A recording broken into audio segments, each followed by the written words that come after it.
સુરતના પાસોદરા વિસ્તારમાં પાર્કિંગ જેવી સામાન્ય બાબતે થયેલો ઝઘડો મારામારી સુધી પહોંચ્યો હતો. પાસોદરા વિસ્તારમાં સામાન્ય બાબતે થયેલા ઝઘડામાં મારામારી એ હદે પહોંચી કે મહિલાઓ અને યુવકો વચ્ચે મારામારીની ઘટનાને લઈ અને પોલીસે ગુનો નોંધવો પડ્યો. સુરત શહેરમાં અસામાજિક તત્વો નિર્દોષ લોકોને હેરાનગતિ કરતા તેમની સામે પગલાં લેવામાં આવે છે, પરંતુ જ્યારે સોસાયટીના રહીશો વચ્ચેની બબાલ પોલીસ સ્ટેશન સુધી પહોંચી ગઈ તો પાસોદરા વિસ્તારની એક સોસાયટીમાં ત્યાંના રહીશો વચ્ચે વાહન મૂકવા બાબતે બોલાચાલી થઈ હતી. કાર પાર્કિંગ બાબતે સોસાયટીના રહીશો વચ્ચે થયેલ બબાલ હાથાપાઈ સુધી પહોંચી. વધુ અચરજની વાત તો એ છે કે આમાં યુવક અને યુવતી વચ્ચે નહીં, પરંતુ મહિલાઓ અને યુવકો વચ્ચે હાથાપાઈ થઈ. કાર પાર્કિંગ બાબતે મહિલાઓ સહિત યુવકો એકબીજા ઉપર તૂટી પડ્યા. આ સમગ્ર ઘટના સોસાયટીના સીસીટીવીમાં કેદ થઈ ગઈ હતી.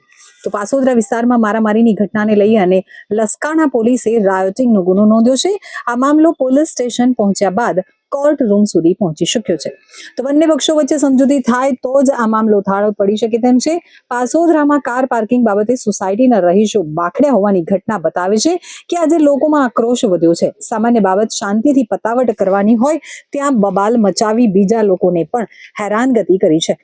તો સમાજમાં અનેક સમસ્યાઓ અને પ્રશ્નો છે, ત્યારે પોલીસ પણ આવી બબાલના કામમાં રોકાયેલી રહી છે.